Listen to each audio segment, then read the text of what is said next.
Hello and good evening to all. I don't think there is any other class going on apart from this one.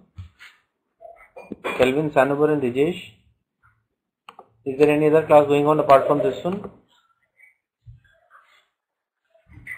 No. Okay. So I found only 3 students in the class. So shall we start or wait for others to join?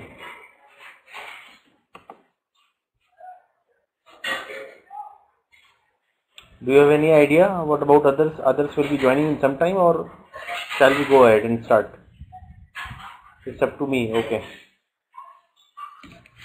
Okay.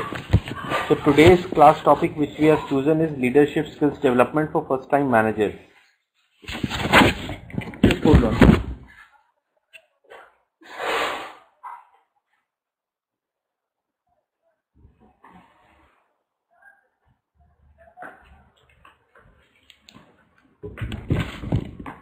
So today's class which we have chosen is the leadership skills development for first time managers.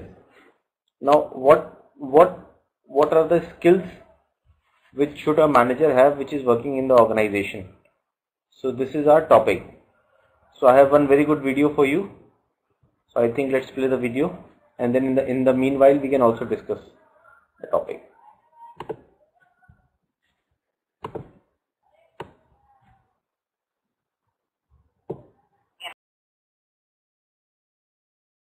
And I don't know if it was right or wrong, but I will say to this. Thank you, and welcome to Caliper's webinar, How You Can Get New Managers Up to Speed Faster. I'm Patrick Sweeney, the president of Caliper, and I'm very excited.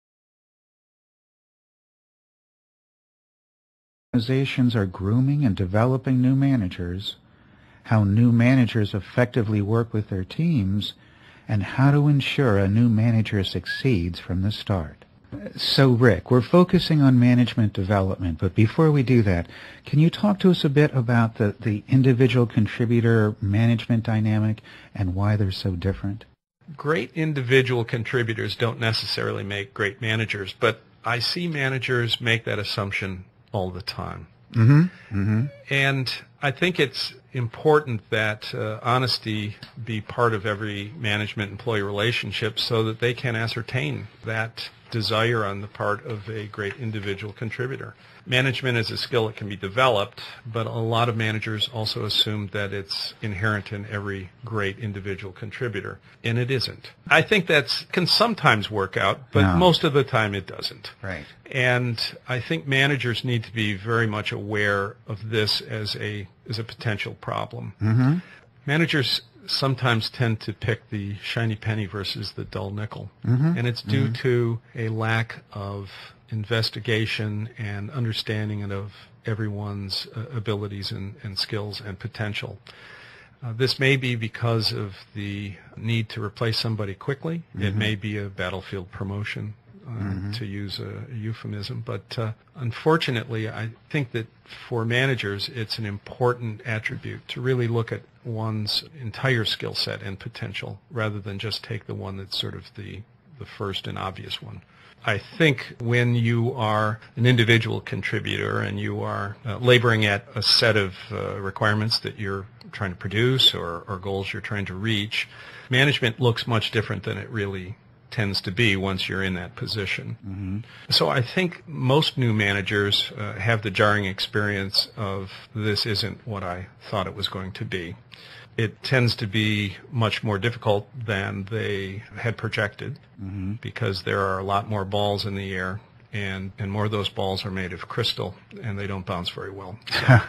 So they have to take the work very seriously, and generally they fall back on skill sets that made them successful as individual contributors.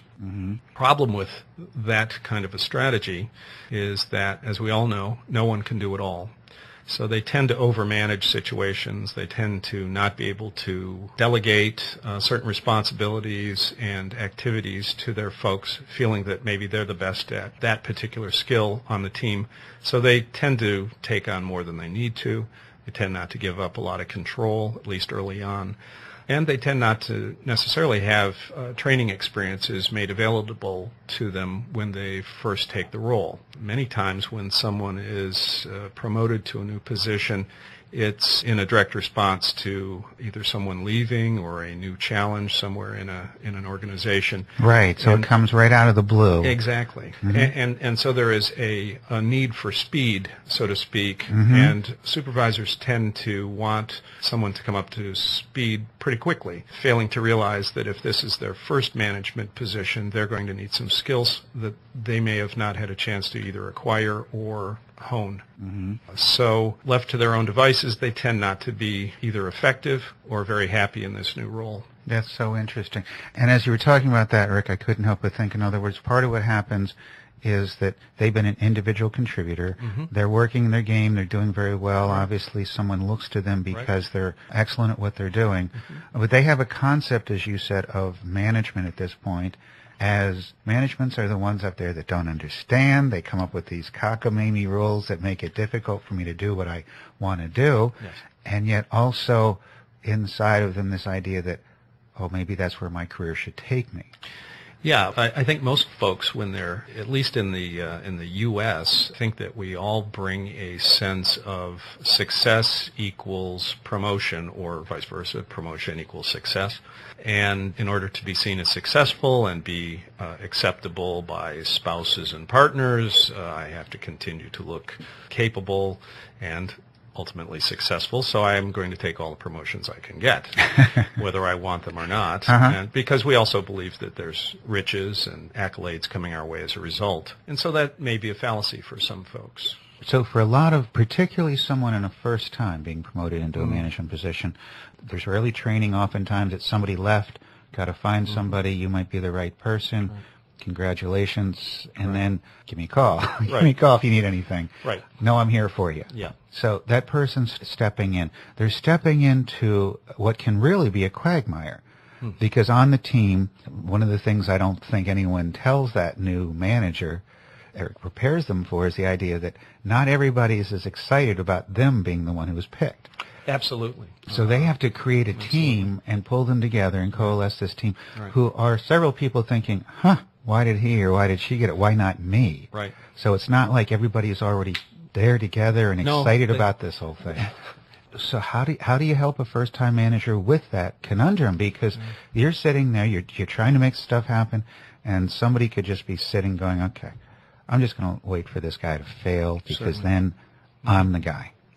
Well, I think new managers, depending on the situation, they will attempt to do the kind of things that made them successful in the past. If they were a team builder and a collaborative kind of leader in their work, they may already have some of the inherent skills of leadership, and they may try to use collaboration and team building as part of their management strategy. That would be a wonderful occurrence. I think, unfortunately, not everyone brings those kind of skills to the table. And so advice that I always give new managers is to be as transparent and as honest as they possibly can be with every member of their new team. To sit down and have honest discussions about the challenges that lie ahead for the team, the challenges that they feel that they have for themselves as the new manager, and to look for value and skills from each member of the team in order to help every person understand that this isn't going to be a monarchy. This is going to be a collaborative team, one that values everyone's opinion and skill set. And when they're able to do that, I think that it helps the onboarding process or the initial process of setting up the team. And that's great, Rick. Thanks so much. I want to switch gears for a moment now and speak to Becky Hall, who can talk to us a bit about her experience in management. Becky's the director of nursing at Rumford Hospital, and Rumford Hospital is a critical access hospital which provides comprehensive primary care and sophisticated diagnostic services. Rumford Hospital is affiliated with Central Maine Healthcare. Thank you so much for joining us today, Becky. You're welcome. Thank you for having me, Patrick. Oh, we really appreciate it. Tell us about just a little bit about your career, if you would, just to get a sense, because what we're focusing now is on how someone moves from being an individual contributor into a management role. Yeah. I started here at Rumford Hospital as a new grad 27 years ago and actually was hired into the operating room.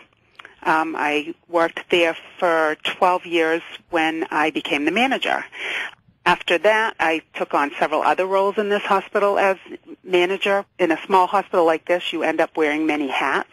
So I managed not only the operating room, but the day surgery unit, the obstetrical unit at the same time. I took on managing the surgical practice and quickly realized that that was something I liked to do. So I went back to school and got my bachelor's degree, and I also went back to school after that to get my master's in healthcare administration. After I did that, I was promoted to a director role in the physician group practices, and I assumed that position for 2 years until just last February when I was moved into my current role, which is actually Director of Acute Care Services, or all of nursing. So I'm the chief nurse here at Rumford Hospital. Oh, wow. Wow. So I really worked my way up the ranks, yeah. You really have. And so you oversee how many nurses at Rumford Hospital? We have around 80. Excellent. That's great. And that gives you an enormous perspective, certainly, on what we want to talk about today, which is some of the things that people don't tell you when you move into a management position, right? Yeah. Yeah. I love your laugh, and it's certainly very telling, Becky. So when you went from being a nurse, and if I recall correctly, was in the operation room, and then you became a manager, what was that like, and what didn't you know that you were stepping into? Well, I think what happens to many nurses is that if you're really good clinical, then it's just assumed that you're going to be good at management, and that sometimes that isn't the case. So you make a lot of mistakes. So I think, I learned from a lot of mistakes that I made. I think one of the things I learned first was having to listen more than talk. As a clinically oriented, skilled nurse, I was one that wanted to just do and fix and take care of it. And in management, you can't always do that. You need to lead your team and manage them through processes and improvement. So that was probably my first quick learn, was can't do it all yourself. Right. And that's an interesting learn, because I don't think anyone really explains that to you, right? They don't. We had no orientation, if you will, to management here. Just basically, this is your duty now. You have to be sure of this, you have to make sure of that, and you have to make sure of this. But how do you get there? And just so that I understand, Becky, when you move from being a nurse to a nurse manager, are you still have the responsibilities of being a nurse? Yes, you do here, and probably even in the larger hospitals. I think that's an important part of being a manager, because I think if you can't do it yourself, then you don't have the clout to tell someone else they have to do it. But even in this small hospital, as the nurse manager of the operating room, I was in the regular call rotation, working holidays, and, elbow to elbow with the staff. And you have to, because we're so small. You couldn't afford to just be the manager. And you had to be a staff member as well. Right. So becoming a manager becomes just something added to what you were already doing.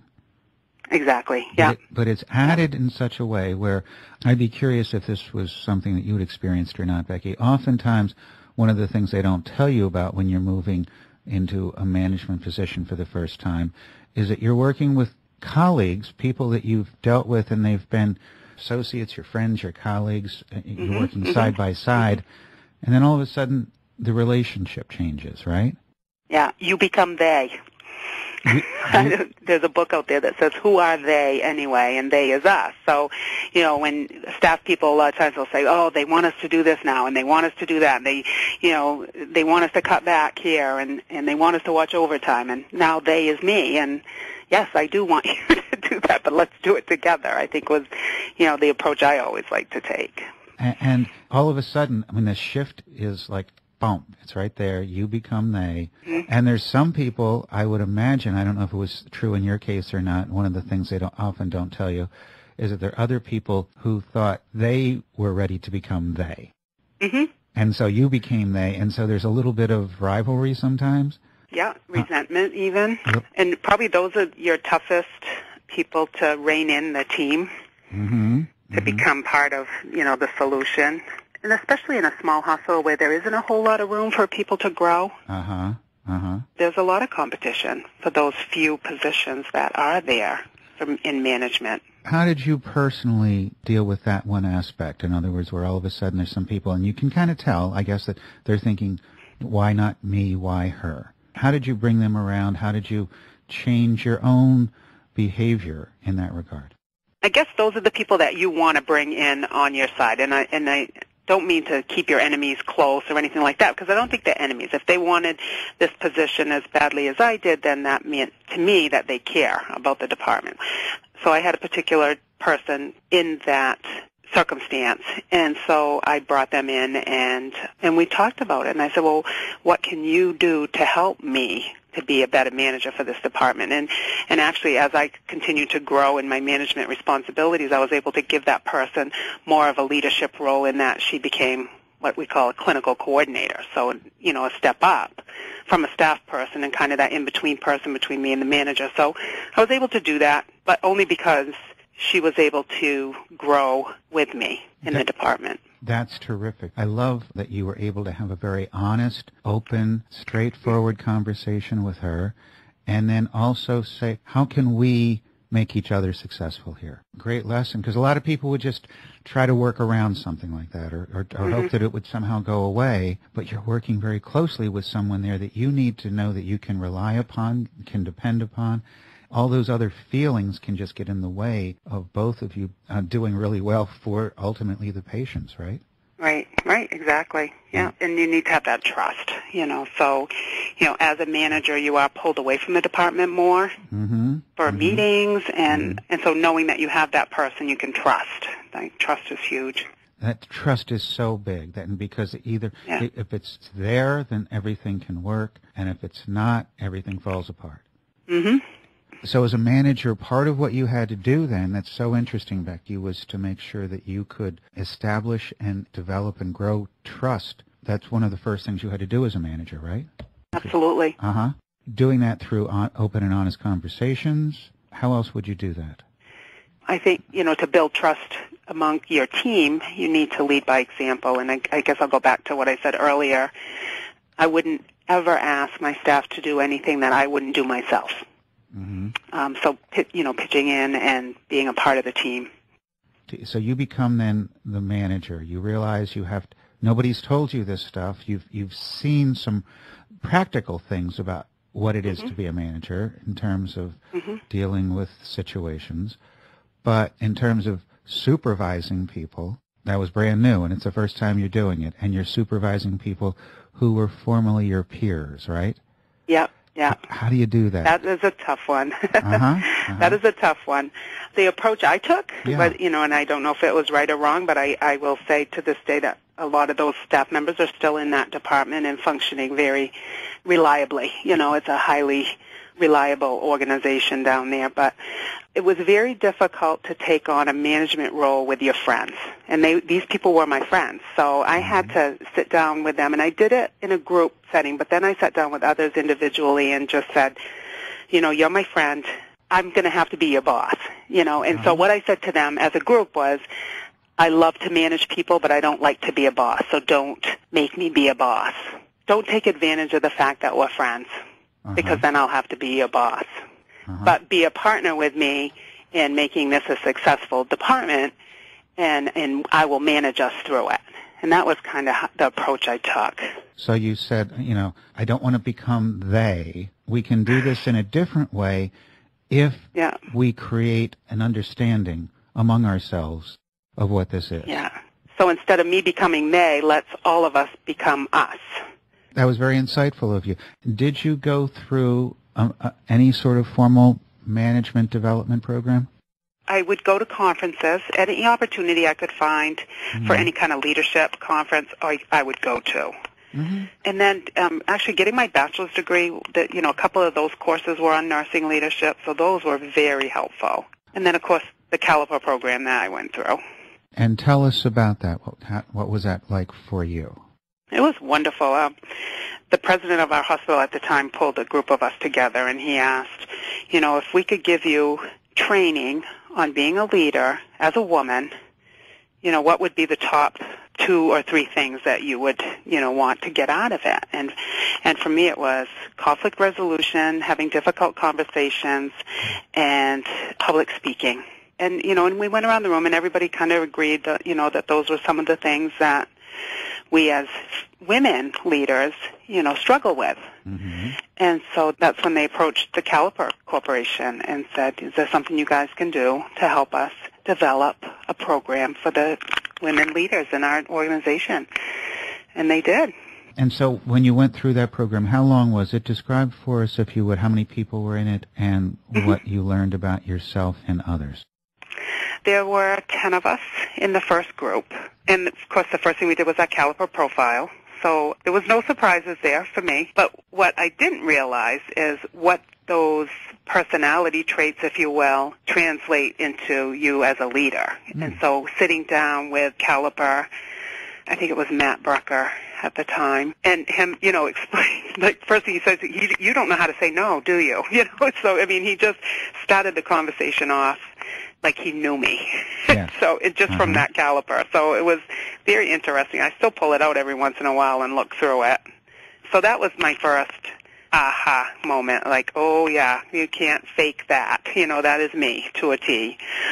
So on the one hand, your Caliper profile might say that you like to come through for others, that you like to make, I'm very accommodating. I have a high sense of urgency, it was all of those. He pulls all that together and he says, you don't know how to say no, do you? And then all of a sudden it's like, bump. And yeah, exactly.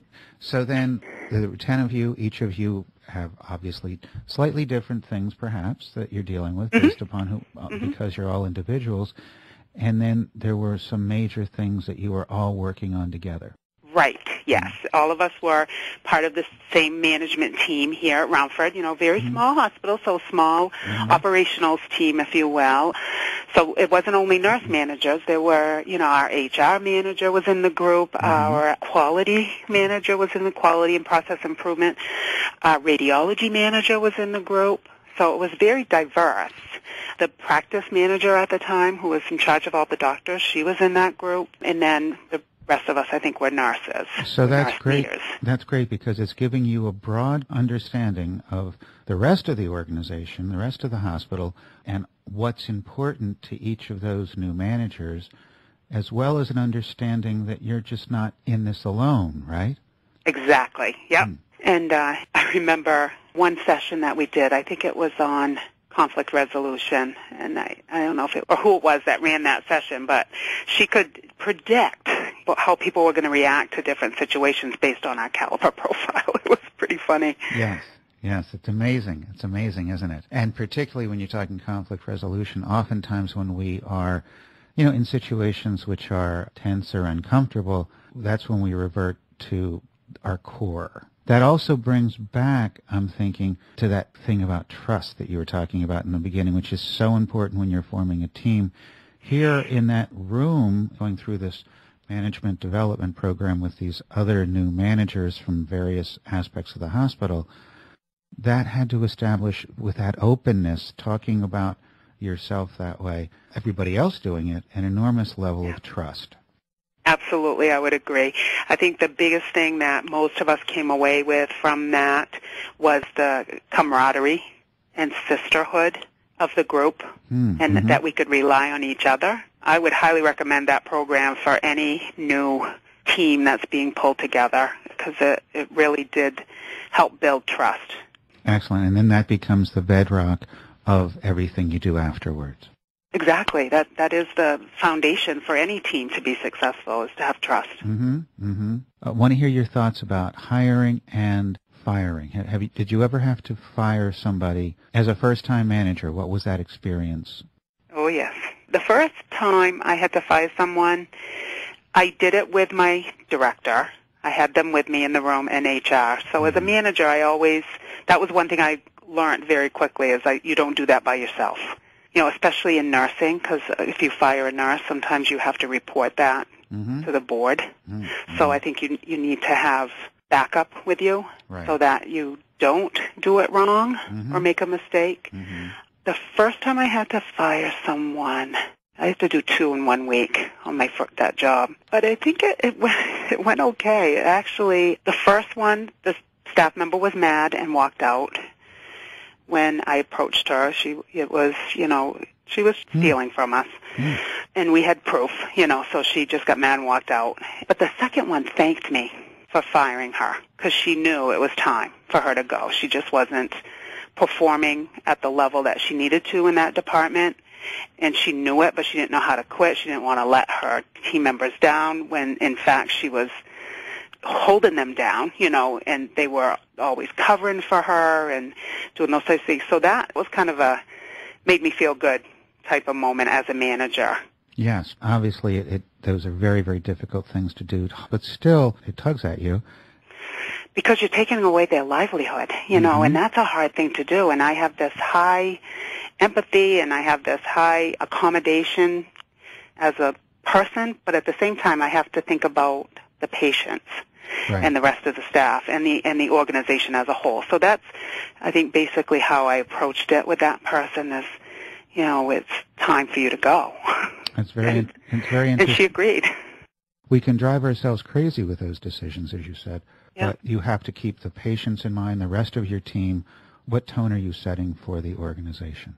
Right. And I think they'll bring you back to the trust piece again, too, because when I stepped into this role and there was, an ongoing issue with a staff member that wasn't being dealt with, and it was one of the first things I dealt with. And having the rest of the staff then earn your trust because you're getting it done and you're doing what's right for the organization. Not easy, but you got the trust and respect of your team then, because this was a situation, as you said, that was there, and you came on. That was actually a great way for you to set a tone for the team and what you're doing. It's a really great lesson because oftentimes what new managers don't realize is that they are not just stepping into a situation that exists right now. They're stepping into a situation where they, in fact, are responsible for the tone that they are creating. For you personally, now when you went through the management leadership program with the other 10 people that you talked about. So you've got insights into yourself, insights into some overviews of things that you wanted to do to get better at. What was the takeaway for you at the conclusion of the program? What were the action steps that you took with you, either became important for you then or that you carry with you now? Certainly, I learned public speaking and presentation. That was really huge for me.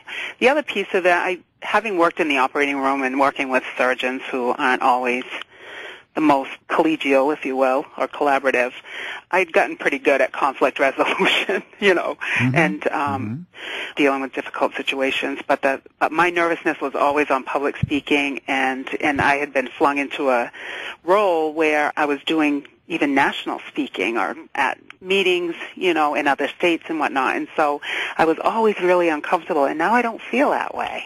So you learned, essentially you came away from it having more clarity about your own strengths and with a sense of confidence. Absolutely. Yeah, certainly the confidence piece. Excellent. Just one last thing before I let you go, Becky, and this has been great. Love the openness, and you've been so helpful. What advice do you have for others who might be going through a transition from becoming that they're very good at what they do, and then they get tapped on the shoulder and someone says, we want you to be a manager? Number one, seek out opportunities to learn what that means, whether it's from a peer, network with your peers. You're not alone in this. You're not the only OR manager in the world. So join your professional organization so that you can network with those people. Don't be quick to jump to conclusions or judge. I think, I did have to deal with one situation very early in this role, but for the most part, stand back and observe. Do a lot of observation and listen to staff and find out what, is really their issue with they, what do they mean by that? And then just lastly, don't be afraid to roll up your sleeves and get in there and help the staff. Even if you're not the most clinical person or the best at that role, that you can at least be there to support them and mentor them. Excellent, excellent. Becky, thank you very much. This has been terrific. You're welcome. That's so interesting, Rick. Becky talked a lot about some crucial lessons that she learned as she moved through management, and many of those she had to learn herself. She got her team together and said, okay, this is going to be collaborative. I want to make this a group effort. She didn't want to be the boss, as she said. So it's an interesting dynamic there. First of all, as the new manager, you have to say, okay, we're not just colleagues anymore. You have to change that. You want to keep it collegial, but also to set a different tone for the team, which is a reflection of the new leader. The honesty and transparency component of these conversations has to be foundational to the relationship building. When I'm coaching a new manager, I also remind them that this can't happen instantly, that relationships are built over time, that your intention to be a great manager is just that. And it's your behavior that really spells the reality for each of your team members. So you've heard this term, walk the walk, talk the talk. Well, if you're not walking the talk, folks will see that pretty quickly.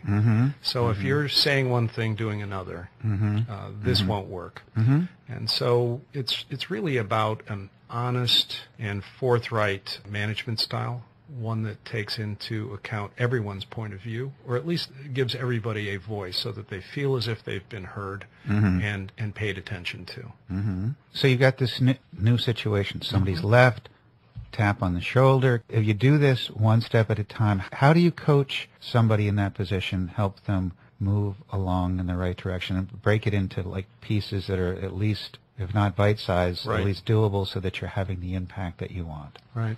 We focus on the goal. And then we take baby steps with regard to the kind of things they're attempting to do. I think if we do focus on the responsibilities of the team and the goals, many times those activities will lead to natural progression around the skills required.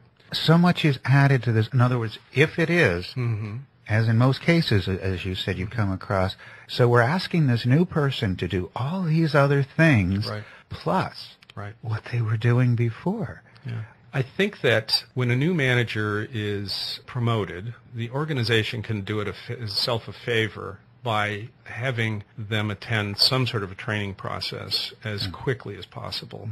If not, if the training process isn't available, then I always recommend that we at least be brought in and do some coaching with that new manager so that we can provide them an opportunity to discuss the things that are challenging or troubling or are perhaps causing them to not feel as effective as they want to feel. That's really so important, I think. I mean, all of a sudden, this individual is there to help take that team, facilitate the meetings, make them productive, make sure that they can keep things moving in a timely fashion, not have somebody dominate it who they don't need to, but keep the conversation open and flowing so that they get the best ideas. Stay on agenda. Exactly. But no training for that. Where's the meeting going to go? So when you're brought in situations like you described, let's drill down and give us a flavor for maybe, obviously without mentioning any names or anything, but can you take us through an example of someone you might be thinking of that you were helping them in this situation and how you worked with that individual in the best light possible that the organization knew what needed to be done?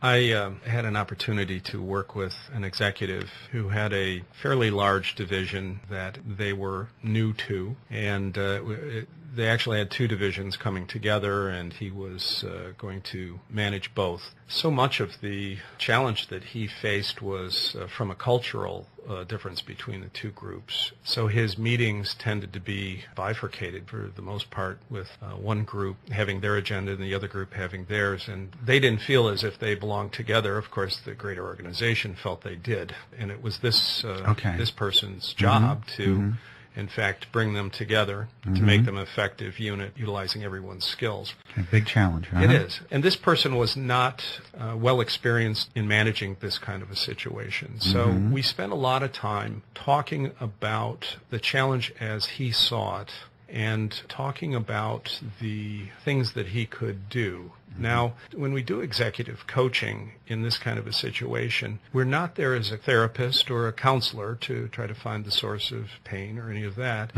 We're there as a catalyst to their best thinking. We are there to work with the individual and discover his or her strengths and the skills that they bring to the table, and then see what it is that we can help them formulate in the way of a path forward. So in this case, we got into lots of discussions around how does one build relationships with each individual on the team to understand what they're thinking and what they're feeling and what they're bringing to the party. And this was difficult for him because he was sort of a personality that was driving towards results most of the time, and that had been his success factor in his career, was driving for goal. Okay. And this job called for him to be much more interactive and collaborative because he could only do this work through the efforts of his team members. So we spent lots of time talking about what is your effect on the group? What is your physical effect? When you make a point, this fellow had a particular habit of pounding the desk or using his finger to make a point as he slammed it into the desktop. And my reaction to this, I asked him to give an example of how we would make a point, and I said, "You're scaring me." and I have a feeling that you might be scaring some of the other people who are listening to you as well. Sure. So, how did you help this guy not bang as many tables and point as often as people? My advice, and I try not to give too much advice in these things, but I said, I want you to think about the effect you're having on your people. And he said, that's not the effect I want. And I said, okay, what kind of things can you do differently going into the future? And that's a great place to start because you knew from the beginning that this guy's concerned with outcomes. Right. So you're saying to him, what effect do you think you're having? So you're showing him that he's not going to get the outcome he's desiring by this behavior. Right. He's not looking like a leader. He's looking like someone who is frustrated. Well, and many times when we look at our role models in leadership positions, they're not going to necessarily be great role models. I mean, you've got the autocratic leadership style, the command and control of the old armed forces kind of model, and sometimes that's your only model for how you should be as a manager. That's so interesting. So what are the models we have in our head? But I was particularly impressed when I read after the invasion of Normandy, when Eisenhower was walking away and he took this piece of paper and he just crumbled it up and he threw it in the garbage. And one of his assistants leaned down and picked it up because he figured that everything he did had some historic significance. Inside of it was the speech that he would have given if the invasion didn't work. And I've read that speech, and he takes it on himself, and he takes responsibility. But it takes responsibility. But also, what impresses me most about that is that the night before, he wasn't just thinking, "We're going to win this thing. There's no way." He'd wade through everything possible. Sure. That's not the impression we have of leaders as someone who doubts. Right. So if you are a manager first time and you have those doubts, there's no place for them because that doesn't fit into our concept of what being a manager or leader is about. Right. I think that one of the most attractive components of a good leader is, as you say, a vulnerability and an honest appraisal of self and skill. I think everyone can rally around somebody that they believe is being as honest and forthright as they know how. And I think that folks are willing to help leaders, especially new ones, if they, in fact, ask for it. I'd love you to pick up on that message, because that's a great we will believe in someone if we can connect with them. To connect with them, we have to sense their vulnerability, that they're real. That has nothing to do with any of those role models out there. Right. That's a really great point, Rick, how connecting can really help managers effectively work with their teams. I'd like to switch gears now and talk with Raphael Chow, who will help us explore that idea a bit further. Raphael's the Vice President of Development at Samson Rope Technologies, and Samson is a world leader in the development and manufacture of high-performance ropes, with a focus on research and development and with solving very specific customer applications. So, Raphael, as Vice President of Development at Samson Rope Technologies, how many people are on your team? I have 25 people. Now, of the 25 people on your team, how does it break down? How many managers do you have reporting into you? I have 3 managers reporting to me, one engineering manager, an R&D manager, and then there's a corporate quality manager reporting to me and make sure our quality system is in order and that we can pass the audit to keep everything in line. That's interesting. And what I'd love to do is talk with you in terms of Some of the work you've done in management development, I know that Caliper has helped you think Yep. this through, and with some of the coaching and consulting on that. A lot of technical people often, you're into your craft, you're into your skill, you're into your technical area of expertise, and you're working that really well. And then when it comes to people, it's like, couldn't they all just do this like I do? So becoming a manager, what are some of the obstacles you've seen people have to overcome, and how do you identify somebody who is technically really good like that, but has the potential you're looking for to manage not just projects, but to manage people? Yes, and I think that's become very difficult. There's three questions here. First is what are obstacles? I think two obvious things is that I say they won't let go and they don't really want to extend it to learn a new skill set. And what we reflect on then is suddenly they become extremely busy, and so the time management element comes in. And I think mindset-wise is that suddenly there's a shift from the focus on IQ, how intelligent they are, to EQ, is how can they get along with people and really coach and inspire people better. And this is where Caliper comes in. I think your 360 analysis and the question you ask and the coaching really comes in my mind, is really only two things. One is raised awareness, so these people know what's missing. And second is act as a reminder. You cannot force them to do things, but you can constantly remind them and give suggestions. So I think I have seen success from the Caliper's program to help people. So Caliper can help you identify people who have that emotional intelligence, as you said, that the self-awareness, the ability to shift. Somebody's not going to change completely. Sometimes I see is people, they acknowledge that, but the personality is ingrained so deep. It takes a tremendous effort and energy to change. Hence, when they are under stress or they're busy, the old person come back. Right. We fall back on our old habits, our old behaviors. That's right. So it's really getting a clear understanding of someone's potential and then helping to craft a career path for him or her that makes sense to them and to the company. But if somebody steps into the wrong place, it can hurt them and the company. Yeah, and another subtle thing I think that Caliper help tremendously on this is that right now, as we have this discussion about shifting the focus of work, of functionality, the Caliper provides a third-party objective opinion. So it's not that I'm shifting this person just because I want to. There's a logic to it. That's a very, very important point for you as a manager of managers to know how to connect with other people. So that's interesting, Raphael. If you would talk about how the insights that Caliper from the profile and our coaches have been able to give you to help new managers become better. Yeah, I think it's really again come back to, I think it's a recurring thing is if once you raise the self-awareness, this person will appreciate better the strengths and limitations. And hence, if as a manager I want to work them become leaders in their own field and what they're good at, it's much easier because many times people see, I want to do that, but without understanding that, in fact, their personality hindered them from doing that. Also, I think one comment I think that's existing, but also as we're hiring people, I think the Caliper analysis also help us a lot, not using this as a tool to qualify people, but really as a tool to help us interview this person much better. Yeah, so that helped tremendously. Oh, that's excellent. That's excellent. I'd love to hear your thoughts on how you developed as a manager and some things that you found out about yourself as you first became a manager and then as you become a manager of managers. Before 1995, I didn't believe in all these things. I thought all this is just BS because I was such a focused technical expert.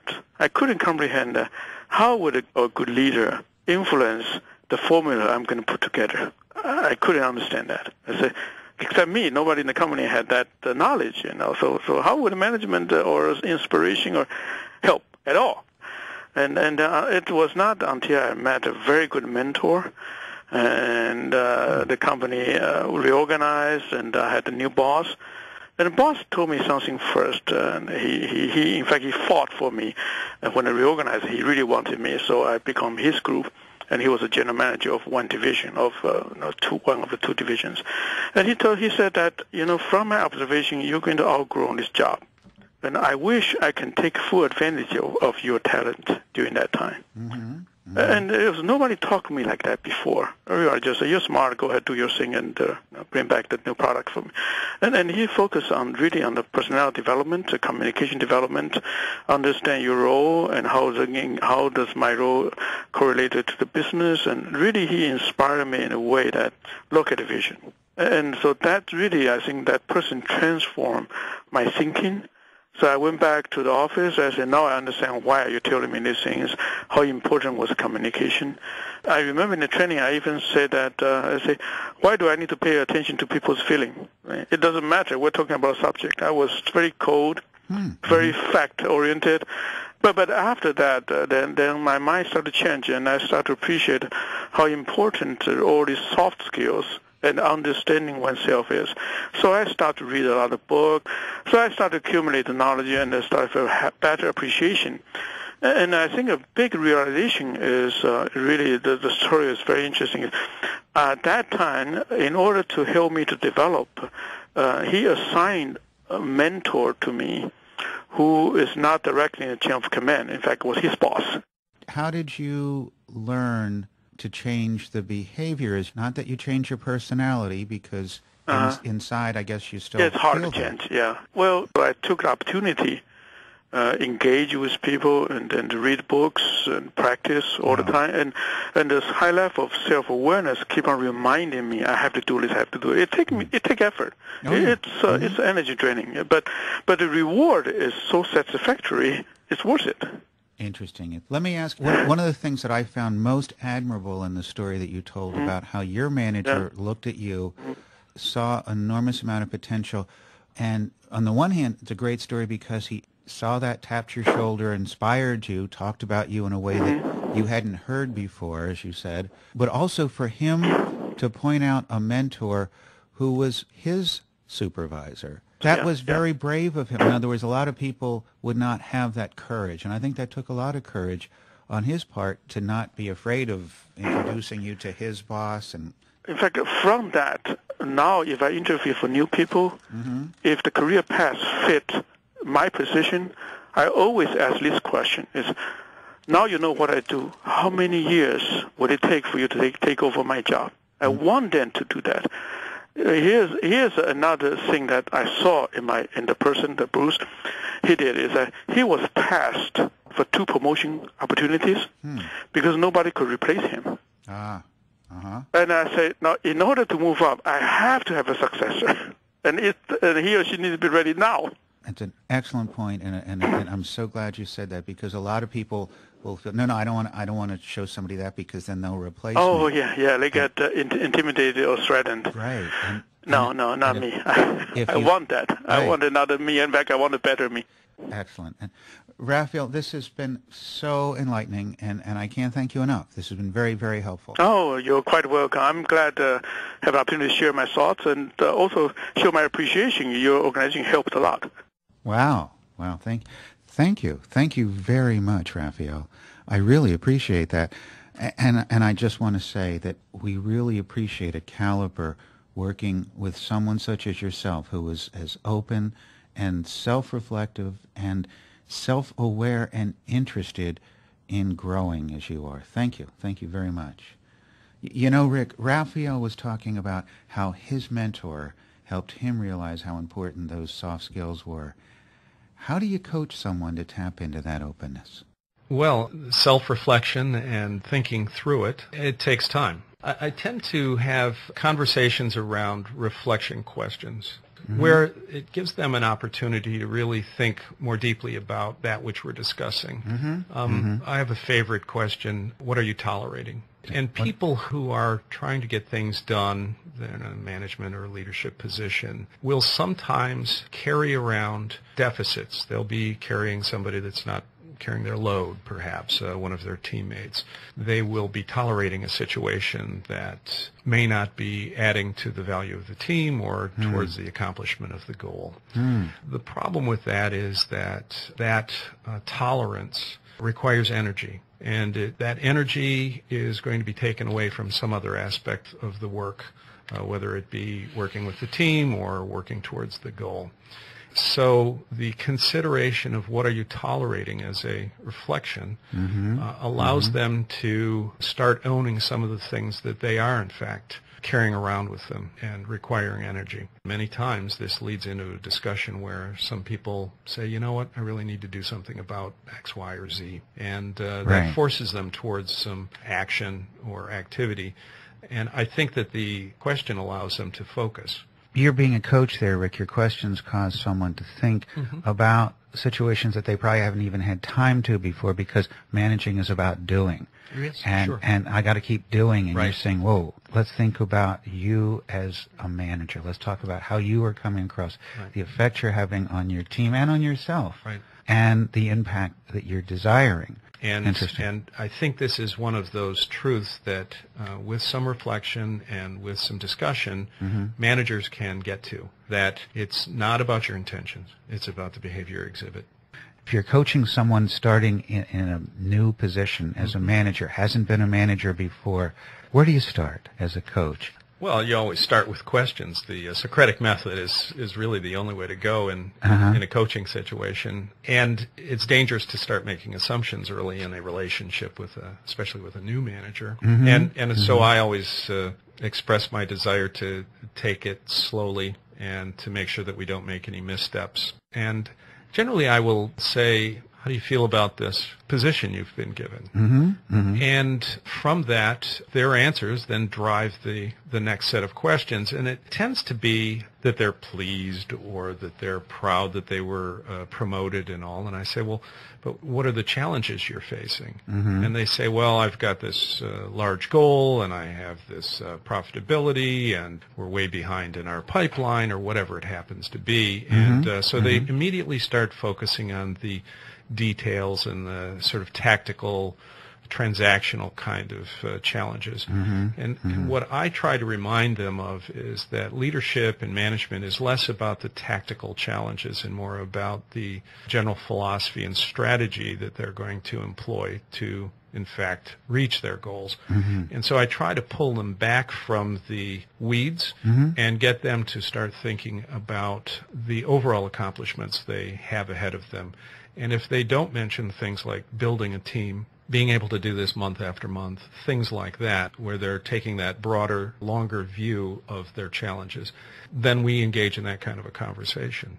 And so much of what you're talking about in terms of that introspection, that reflection, is something that, because somebody has so much more to do and they're so used to being active, by you building that coaching session into their day, it becomes an activity, but it's an activity that allows them to be introspective. Right, and that introspection drives the broader set of behaviors. Coaching gives you an opportunity to stand back from your day for whatever period of time, an hour, hour and a half, and reflect on what's going on without the flame and intensity of everything that's going on in your world. I think that when a manager has a couple of years under his or her belt, they do that almost naturally because they have already eliminated some of the noise that comes with leadership and management, or they've delegated appropriately to players on their team so that they don't have to think about every detail. So they do have time to reflect and be introspective and to think about the effect of their decisions and their the goal setting they're doing and things like that. You have to be able to tap into someone else's potential. That is correct. So you have to be able to see them for who they are and to realize the differences and the strengths they bring are not going to be yours. It's so important, I believe, for organizations to recognize this. I know one of the things I admire most about Tom Gartland, the president of North America of Avis Budget Group, is that he and his organization have very consciously worked through the idea that they assess somebody, someone to think about situations that they probably haven't even had time to before, because managing is about doing. Yes, and sure. and I got to keep doing, and Right. you're saying, whoa, let's think about you as a manager. Let's talk about how you are coming across, Right. the effect you're having on your team and on yourself, Right. and the impact that you're desiring. Interesting. And I think this is one of those truths that with some reflection and with some discussion, managers can get to, that it's not about your intentions, it's about the behavior you exhibit. If you're coaching someone starting in a new position as a manager, hasn't been a manager before, where do you start as a coach? Well, you always start with questions. The Socratic method is really the only way to go in a coaching situation. And it's dangerous to start making assumptions early in a relationship with especially with a new manager. And so I always express my desire to take it slowly and to make sure that we don't make any missteps. And generally I will say, how do you feel about this position you've been given? And from that, their answers then drive the next set of questions. And it tends to be that they're pleased or that they're proud that they were promoted and all. And I say, well, but what are the challenges you're facing? And they say, well, I've got this large goal, and I have this profitability, and we're way behind in our pipeline, or whatever it happens to be. And so they immediately start focusing on the details and the sort of tactical, transactional kind of challenges. And what I try to remind them of is that leadership and management is less about the tactical challenges and more about the general philosophy and strategy that they're going to employ to, in fact, reach their goals. And so I try to pull them back from the weeds and get them to start thinking about the overall accomplishments they have ahead of them. And if they don't mention things like building a team, being able to do this month after month, things like that, where they're taking that broader, longer view of their challenges, then we engage in that kind of a conversation. And so much of what you're talking about in terms of that introspection, that reflection, is something that, because somebody has so much more to do, Right. and they're so used to being active, Right. by you building that coaching session into their day, it becomes an activity, but it's an activity that allows them to be introspective. Right, and that introspection drives the broader set of behaviors. Coaching gives you an opportunity to stand back from your day for whatever period of time, an hour, hour and a half, and reflect on what's going on without the flame and intensity of everything that's going on in your world. I think that when a manager has a couple of years under his or her belt, they do that almost naturally because they have already eliminated some of the noise that comes with leadership and management, or they've delegated appropriately to players on their team so that they don't have to think about every detail. So they do have time to reflect and be introspective and to think about the effect of their decisions and their the goal setting they're doing and things like that. You have to be able to tap into someone else's potential. That is correct. So you have to be able to see them for who they are and to realize the differences and the strengths they bring are not going to be yours. Right. It's so important, I believe, for organizations to recognize this. I know one of the things I admire most about Tom Gartland, the president of North America of Avis Budget Group, is that he and his organization have very consciously worked through the idea that they assess somebody when they bring them on, and they realize that some people have management potential and they start them on a career track, and others don't. But they also have a track for them that becomes highly responsible in terms of moving, if it's in sales, from one area to to regional, to national, to global sales. So, and both areas have just as much prestige. Sure. So it's not like, oh, I should do this for my career. It's like, what's best for you, the organization? How do we tie your aspirations together? I think it's so important for organizations to be able to look at that, to recognize that value. Right. I love it when a manager can be intimately aware of their employees' passion. I coach folks to look for passion and where people spend their time and efforts, and so that they understand what people are really interested in doing. And if sales is your passion, then that's where you should be. If you don't have the skills develop, then you should be allowed to develop it or given opportunities to develop your sales skill, because to follow that passion is a wonderful thing. If leadership is your passion, if you are driven to lead but need the skills, then you should pursue higher education or more training, and those kind of things should be available to you. But to have no passion for leadership and be forced into it, I think that's a sad situation. And yet so many folks find themselves in that situation because we as a culture see promotions and leadership and this and that as being very valuable and attractive. It's sad for the individual and so sad for the organization. Absolutely. Also. One of the things about the Peter Principle is that it's not just that person who gets stuck, but the people reporting to him or her, that can just stagnate the organization. Absolutely. And it has an effect on employee engagement. It will take the incentive right out of an organization. It can absolutely be a negative effect. The perspective, the approach you bring to this, to helping a new manager, why would a company want to bring in, an outside coach such as yourself to help with this process as opposed to trying to do it themselves? Coaching in particular is difficult to do internally. The coaching relationship is one that needs to be completely without agenda. The coach has to be completely trusted, and therefore everything that's said in a coaching session needs to be confidential. I find very few coachees that feel as if an internal coach can bring that to the table. They may say it's okay, but they're not going to give up every aspect of their thoughts and feelings in that coaching session. Our value as executive coaches to our clients is founded on that concept. The confidential nature of the discussion, the fact that we are focused on their development and their progress, and our desire for their best effect as a result of our relationship with them allows them to go to places and to discuss things they've never said before. This is a fairly common statement from a coachee, that I really appreciate the fact that I can say these things to another human being and listen to myself say them.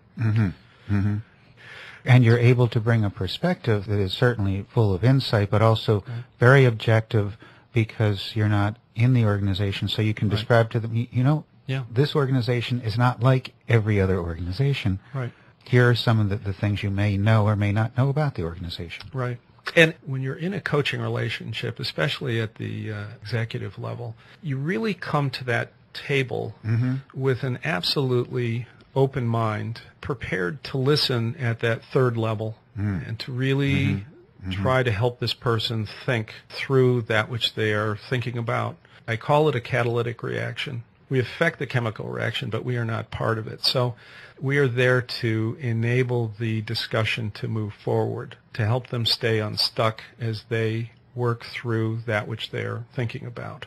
And this is valuable when you're talking to an executive, because so much of what they're listening to is their own thoughts, their own intentions, and they start to believe some of their thoughts and intentions if we don't give them an opportunity to discuss them in that coaching relationship. And if it just stays inside the organization with those conversations, it can be like an echo chamber. And who's going to tell the CEO that what she's thinking about is incorrect? Or have you thought further about this? I think there are too many agendas in play when you try to do this internally. I think the same thing happens in a training situation. Not every organization wants to utilize internal training. It makes sense in some cases, maybe around a technical process or something like that, but many times there is an objectivity and a greater understanding of more aspects of a particular topic, such as leadership or delegation, communication, those kind of things, from an outside specialist in that area. So I think